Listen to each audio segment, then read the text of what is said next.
One of my favorite things to do is debunk all the myths of meditation. And one is you don't have to be sitting cross-legged, back erect for an hour on your meditation pillow with your incense burning. That's not what meditation needs to look like. The tool of meditation is a tool for self-awareness, a tool to help us separate ourselves from those thoughts, allow us to see ourselves as these beautiful souls and not necessarily what our thoughts are telling us that we are. The peace is always within us, no matter, because ocean waves are always going to go up and down. They're always going to ebb and flow. They're always going to turn into tsunamis. If you ask to be more patient, do you think God's going to give you just, magic wand you with more patience? Or is he going to put somebody in your life that forces you to practice your patience?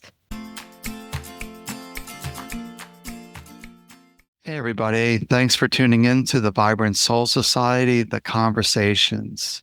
I'm your host, Baba Sam, the Miracle Man. Our mission for this show is to help you discover that you are greater than your thoughts, and beyond your thoughts is your vibrant soul. Thanks for your likes, your shares, your comments, and helping getting this message out there that we don't have to be defined by our thoughts. So we are very honored to have a special guest with us. Katie, welcome to the conversation.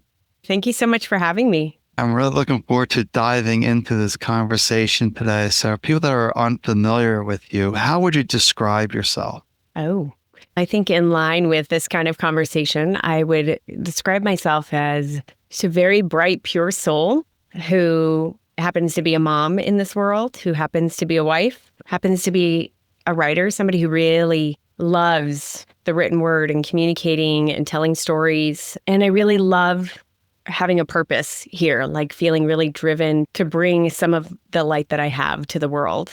Yeah, that's who I am. I'm an athlete. I love getting sweaty, staying fit, and I love animals. I'm vegan. There's just so many little pieces and layers that chisel away at this thing that I am. Yeah. And you got the meditation network as well, as we can see behind you.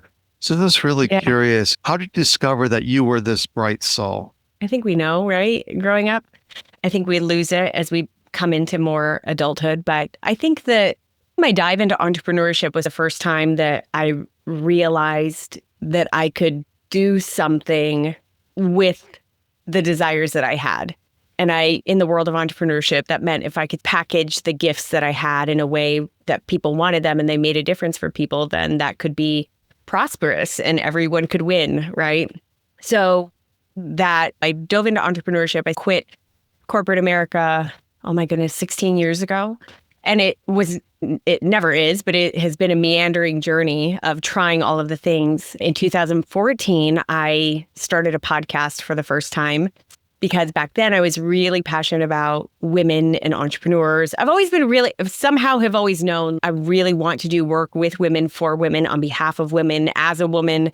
I don't know why that's always been so meaningful to me, but it has been. In 2014, I had been in the entrepreneurial space long enough to feel really passionately about it and had then discovered this whole tool called podcasting and was like, oh, I'm going to create a show called Biz Women Rock, and I'm just going to talk to other women entrepreneurs. And I did, and I loved it. I loved the form of audio. Back then, I was doing something similar. I was having these beautiful conversations with women leaders and asking about who they were, what inspired them, and what they were doing in their businesses. And that enabled me to really formalize a really beautiful audience, a really beautiful niche community of women who I was able to corral and create a space for. I became a coach and business strategist for many of them. I was putting on education. I was doing masterminds, live retreats, all sorts of things. And then in 2018, that transitioned into what I have now as a podcaster, which is the Women's Meditation Network. That started with one podcast that's called Meditation for Women back in mid 2018. And fast forward 7 years, we now have 20 podcasts that are a part of the network. And yeah, so as somebody who I know you create video and audio, like it's a business, it is a production business.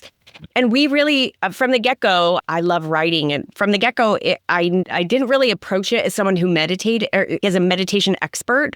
I meditated, I'm a practitioner of meditation, but I approached it from the vantage point of I have really beautiful things to say to women, and I can write a script that I really believe can speak to their soul. And then I'm going to package it in this thing called a meditation and let that entire experience be really impactful for the woman. And so that's what we do. Our 20 podcasts deliver hundreds of free guided meditations every single month. And for women and for kids, I continue to tell those stories, bring these meditations out to the world, and share the gift of meditation. The tool of meditation is a tool for self-awareness, a tool to help us separate ourselves from those thoughts, allow us to see ourselves as these beautiful souls and not necessarily what our thoughts are telling us that we are. A lot to unpack there, but one of the things I just want to go back to, that in a way we all know that we are souls, but then the serious adult comes along, a lot of difficulties, a lot of challenges. Like myself, it was like all I knew was this material world and didn't know about the spiritual world at all. It was just really interesting that you knew at a deeper level that there is something greater within you. Yeah. Then in 2014, you were talking about these entrepreneurs doing business coaching and consulting. Then you pivoted over to meditation because that's a very heavy mental space in 2014, dealing with this business strategy. So what led you into that path of meditation, going from this heavy mindset to a lighter way of being? Yeah. So like I had mentioned, I think at 19, I'm 46 now. So at 19, I was introduced to meditation for the first time in a yoga class that I was taking in college. And I remember my mind afterwards being light. I think for the first time in 19 years, I was like, wow, what was that? And it was interesting and beautiful enough to where I was curious about it. So in oh my gosh, what year was that? Let's just say 1999, 2000, I was seeking out meditation CDs in the university library and trying to just see more about this meditation stuff. So I've just always been a very imperfect practitioner of meditation. I've seen how it impacts my life. I'm naturally self-curious. I'm naturally self-aware. I want to know myself really well. I can recall that from being a young kid, understanding that I had an inner monologue going on about what life was and that I could direct myself. I understood that pretty early on. So I loved this idea of meditation as a way to accentuate that and help me know myself better. I say that because that's happening in the background to this very businesswoman. This personality was there for the business and entrepreneurship season. And what changed was that in early 2018, I was a couple of years into that entrepreneurship podcast and I loved it and it was great. And it was a very successful business. I'd had my first daughter by that point. She was a toddler and life was going great. And I was like, okay, I feel like things are finally clicking. I'm going to triple business this year. I'm going to triple my reach. And I had very solid plans on how to do that. Q1 passed, check. I'm hitting all the marks. And then in April, we found out that we were pregnant with my second daughter. And just immediately, I just heard the whisper of my intuition say, you're done. You're done. And I was like, what is that? It was not the first time I have heard my intuition or listened to my intuition. And so that has been a theme throughout my life as well. But this happened to be a pretty powerful moment of hearing this very clear, intuitive whisper of, you're done with that business. And in the sort of shaking that out and understanding what the hell that meant and moving through all the fear and the anxiety and the unknowing of that, my husband and I were going on walks every single day, me trying to process this out. And a big theme of the conversation was like, if I don't do this, then what am I doing? And in that conversation, he says, what about that meditation idea?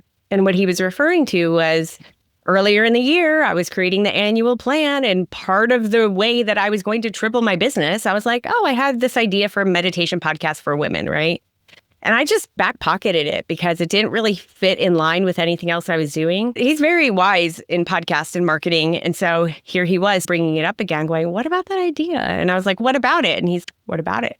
And it became this giant opening of, what could this thing be? And within an hour, we had brainstormed it out and I was like, oh my God, I can totally see that this is my next evolution. This is the next road. This is how I actually impact more women. This is how I can create a lifestyle with an infant and a toddler that doesn't rely on my butt being in the seat to provide for my family. I can do this in my closet during nap times. And I knew that it was a network. I knew it wasn't just one show. I knew that I didn't know at the time why I felt so passionately about meditation. I know that now about this being this tool for self-awareness. I just knew I felt really called to write and to write these little love poems to women. Because I knew podcasting, I knew I could do it this way. So I bypassed all of those really hard walls that are there for most creators in the beginning because I had already been a creator. It took me probably 4 to 6 weeks from idea to launching the first show. And that's how it started. 3 months into it, I was still doing my business. I had pulled back the reins on all the things that I was planning to launch in order to triple business, but I was continuing to do my business, continuing to see clients, continuing to do my show. And so now I had this other show, and 3 months into it, it was already surpassing my download numbers for my other business show. So I was like, okay, wink from the universe. I see. I get it. I'll keep going. So yeah, that's how that started. Wow, what an interesting journey. And I love how you started off with the imperfect practitioner meditation is let go of all this formality that keeps us trapped in trying to figure out if we're doing this right. Because I know my bipolar OCD brain, if I knew the rules of meditation, I would have never gotten out of the mind. I've been so focused, am I doing this right? Yeah. So I get that question so much. One of my favorite things to do is debunk all the myths of meditation. And one is you don't have to be sitting cross-legged, back erect for an hour on your meditation pillow with your incense burning. That's not what meditation needs to look like. I'm very much whatever you need it to look like is what it needs to look like. Because it's looked like a lot of different things for me during different seasons of my life. And I've allowed it to evolve with me. You know what I mean? Yeah, and I really love how you describe it, that you're writing these love letters to empower people, to remind them of their strength, their light within them. That's exactly it. That you and I do the same thing. It's like we just do it differently. Like my job is to give them, to hold the carrot in front of them of here, come get calm, come take care of your anxiety, come sleep better. Yes, you're going to get all those things. But what I'm really here to deliver is your portal into your soul. That's really what you're going to get here is like, the separation between mind and the thinking mind and this being soul. Like you're going to start to practice that more and more. So you see that you can feel that opening. So you can hear that intuition. You can hear your soul talking to you. You have to pay attention, right? You have to listen and you have to step forward into what she's saying. Yeah, I love that. They go from the thinking mind to the soul because we get so lost in our thoughts and it's so disempowering that you're not good enough, you're not worthy. And the mind just keeps yammering on about all the mistakes and the difficulties of life. So this is beautiful that you're just helping them step into who they are in that kind and gentle way. Yeah, and very imperfectly. I would not consider myself a master of the mind yet. I am in this practice with everyone else, with all of my listeners. I mentioned before we started recording, my kids, this is their first week of summer schedule, which is very different than a reliable school schedule. I can hear all of the thoughts, all of the stories I'm telling myself about what this means and the anxiety I feel about not feeling like I have control over my schedule and therefore not being able to do what I want to do and the impact of that. Like I can feel the physical movement of my brain just like churning away. The smoke is coming out of my brain. And so it's my job, again, to use meditation, to use mindfulness, to use these beautiful moments of pause, to use a long walk in nature this morning, like to use all of those things to help me slow down and remember this, to remember this, and to separate it from that. Separate that noise from the voice. That's where we get truly empowered to actually be who we are meant to be here. Yeah, it's a really good reminder too that it's just a practice. We're not trying for perfection, that life is a practice. You think you're going, everything's smooth sailing. And like you said, life just changes and we're constantly facing obstacles in life. It never becomes smooth sailing. We don't grow that way. I've heard recently, like somebody was saying something like, oh, happiness is the goal. And I heard somebody else respond, actually, the goal is peace. Because no matter what the ocean is doing around us, the goal is for us to understand that peace is always within us, no matter. Because ocean waves are always going to go up and down. They're always going to ebb and flow. They're always going to turn into tsunamis on some days. They're going to be nice and flat on others. And the idea is just to recognize like peace is here. And it happens with these practices. It happens as we take care of ourselves. It happens as we remember our true oneness with divine. That's where we can access peace. And all of these other shoulds and stories and limiting beliefs and tasks lists that we have and all the coordinating details that need to fall into place, all of that stuff slowly starts dissolving away. the heaviness of that starts dissolving away. But it's a practice. It's a constant, imperfect, beautiful practice. Yeah, I love that. The goal is ultimately peace, to see that peace underneath all the scenario. We are that peace, that essence. And that was always that's how what began my meditation journey. I saw that meditation, one of the benefits of meditation was inner peace. I'm like, I need peace. Because I was so stressed out, overwhelmed with life. I had no concept that it would create healing. So I always tell people that the energy of peace is the energy of transformation. Because once you're in this place of peace, you're aligned to who you are. And from who you really are, it takes care of everything. It really does. Because it brings who you are into the foreground and everything else goes into the background. Yeah, it's really to bring this up to the background, saying, because the mind's always screaming, trying to get your attention. Look at me and say, no, back up. Like you said, let's get the space between our thoughts and who we really are. And we're just trying to get space. So if someone is really dealing with a lot of stress right now, a lot of overwhelm, how do they begin with stepping into this place of meditation, of peace? I have two very specific suggestions on where to start. One is to start with what I like to call mini meditations. Really, this is just simple breath work. It is taking 5 deep breaths. The key, though, is to attach it to a habit you already have. So brushing your teeth, taking a shower, pulling up to the house after you drop off kids, or after you come back from the grocery store, what have you. These moments that you already have habitualized in your life. A breathing mini meditation to it. So it's as you're brushing your teeth, instead of you just walking around mindlessly or trying to double up productivity by doing something else, like just be mindful of your breathing. You don't even have to take 5 deep breaths. Deep breaths are definitely impactful for the amount of oxygen coming into your body, but you don't even have to do that. You just have to be mindful of the actual breath going in and out as you brush your teeth. It helps you become mindful of the actual motion of your hands as you're brushing your teeth, of the sensation of the bristles on your teeth, right? Helps bring you into the present. Same thing with taking a shower. Instead of just running through the task list of the day, like really to start taking 5 deep breaths, and it'll force you into the sensation of your physical experience, and it forces you into presence. So sprinkling in these mini meditations all throughout your day, really what it does is it starts giving you an opportunity to pause life and your reaction to life, because it gets you in the habit of this pause. It gets you in the habit of these breaths. It gets you in the habit of coming into presence. So that stuff you start seeing that throughout your day quite quickly. The second very different thing that I would say is to find some guided meditations. Obviously, I'm a big proponent of these for many reasons. But guided meditations are so special because they're so easy. They make meditating so easy. One of the biggest challenges for those of us who are really trying to establish a meditation habit, whether you've had it and lost it or whether you really never have, is that it's hard. Your brain is going in 1,000 different directions, right? Your brain is talking to us the entire time. It takes all of 20 seconds for my brain to start shooting off in every direction. So guided meditations are really special because then I'm doing the hard lifting for you. I am telling you what to do with your breath. I'm telling you what to do with your thoughts. I'm reminding you of this present moment right now. So I like it to having a personal trainer. So instead of you needing to go to the gym and just figure out what you're going to do on your own, this is having a personal trainer there who just allows that part of your brain to switch off. So you could just work out and get the workout done, right? You don't even have to think about what you're doing.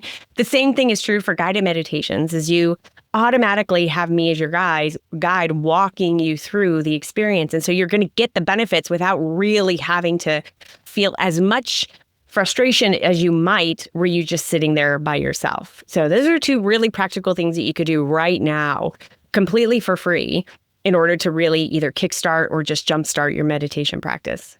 Yeah, so really interesting word. I want to dive into this and get your take on this presence, because the old sick me, what do you mean present? I am here in this moment. Where else could I be? Yeah. Do you want to dive into what really presence mean? Because I'm just seeing the old sick me. What do you mean? I am here. What are you talking about? I'm pretty heavily influenced by Eckhart Tolle here and Joe Dispenza for kind of in this whole realm of conversation. Obviously, I have my own thoughts on this, but the point is that if we really practice, like anxiety cannot live in the present moment. It just can't, because anxiety is about stressing out about the future, worrying about the future. Stress and heaviness and heavy emotion can't really live in the present moment because it's based on an accumulation of past things happening, right? That's true presence. True presence is really just being fully here right now. And in true presence, you are whole and perfect as you are, this beautiful divine being as you are right now. And then the next moment happens and we get into the worry and we get into the thoughts and the thoughts brainstorm all over us. And that's okay. We're human. That happens. But the power of the present moment is that we see that it becomes this a beautiful opening and opportunity for you to actually decide who you want to be, what thoughts you want to have, what helps you, what hurts you. Like, it's an incredibly empowering moment for you to simultaneously surrender to what it is. And so you can immediately start to feel the heaviness of everything dissolving if you truly are just being present right now, because you can really see nothing exists. The thing that I'm so anxious about that's going to happen in 2 years, it's not here right now. I can't do, what am I going to do? I'm just here right now. And so you simultaneously are like surrendering and also taking a stand and listening to what your soul really craves and desires. So for me, it opens up that space and you can hear that. And so it allows you to be conscious and intentional with how you're moving into the next present moment. By no means do I ever want to pretend that I am present all the time. I don't know if anyone is really. It's just a practice. But the more that we're present, we find peace in this presence. And we find that it's easier to let go of all the anxieties. It's easier to let go of all of the stories because we exist right here, right now. And in healing, physically, emotionally, mentally, spiritually, this becomes such a ripe garden because we can access our whole true selves and really live into like, I'm whole and perfect just the way I am. And again, it creates that space between the thoughts that are telling me I'm sick and all of this outside force telling me what my body's experiencing and actually remembering your divinity. I'm whole and perfect the way I am. Last year, there's been 2 instances, very meaningful instances. One was 16 years ago when I healed my asthma naturally. My lifelong chronic asthma, I healed naturally. And that's a long story, but the short part that's relatable to this conversation is that I did, in addition to the very specific supplements that I was using, I was actively visualizing my lungs opening up. I was actively visualizing the ease with which I could breathe. I'm an athlete, so I was actively visualizing me running and swimming and doing all these things easily, which technically were not easy for me right then. Part of the visualization, and in my opinion, the remembering, that's what I'm capable of. And then last year, I had a little bit of a similar situation that I had a little bit of a breast cancer scare. And I needed to go get the mammogram, all the checks. And after that, they basically said, you need to go get a biopsy. There's something wonky here. And for about a half an hour, I went down the rabbit hole of total fear, called up my insurance company. What do I do if I had cancer? Like all of that stuff. And then I was like, hold on a minute. I'm not going to choose to believe I don't need to choose that. I can choose to believe that I'm whole and I'm perfect. My body knows how to heal itself. If there's anything that shouldn't be there, I'm going to live into this version of me that is cancer free, because I didn't even want to have those words, but that is whole and complete and healthy. And so I was just doing kind of active visualizations about that every single day in some way. Fast forward a couple weeks, I got my biopsy, and before they cut into you, they have to do the mammogram again to triangulate what they had originally found. I already knew what they were going to tell me. So when she turned around and said, I'm so sorry, we can't find anything. We don't need to do your biopsy. I was like, I know. I already know. I already know there's nothing there. I just really feel like the presence is the place where we can truly connect with ourselves. And again, bringing my love of meditation into this, meditation gives us a tool to practice the presence so we can connect with our soul, so we can hear our intuition, so we can know what our answers are. And these are divine answers. These are not the world telling us what the answers are. These are divine answers that are right for us in the remembrance of our wholeness. So they all play in together. Yeah, a very good breakdown. And what I like to say with presence is that we're either lost in thoughts or we're here. Being here means you know where your feet are, you know where you're sitting, where you're touching, seeing. It's just being here. And then when you're here, you're aligned to who you really are as spirit, as soul. So it's really about to see that lost in thoughts are here. And we don't judge or criticize ourselves for getting lost in thought, because that keeps the mind engaged. We're just here remembering. And it's a really good reminder that the mind is constantly interfering with our health, and our mind can either assist or hinder our own healing progress. So it's a really good example that you could have really dove into this cancer story. Oh, this is the worst thing ever, and all these things are going to happen. Nope, I can relax, come into peace. Spirit has everything in order. I just got to get my thoughts out of the mind so it's more supportive and not pulling me down. So it's a really good example of our soul can do everything if we simply trust and believe ourselves. And what's coming to me is when we hear these lines that your faith has healed you. Yeah. That faith in ourself. And it's really that self is the indestructible. It is whole and complete, as you remind us. Absolutely. So it's really a beautiful journey just to remind people the power of meditation, that it's not about getting it right. It's just about learning to return home to who you are. And it's a good reminder too that life is a practice. As we discussed before, you think it's smooth sailing, then you realize, nope, you got a little challenge over here for you. Oh my gosh. You ever see Bruce Almighty, the old school movie, right? With Jim Carrey and Morgan Freeman?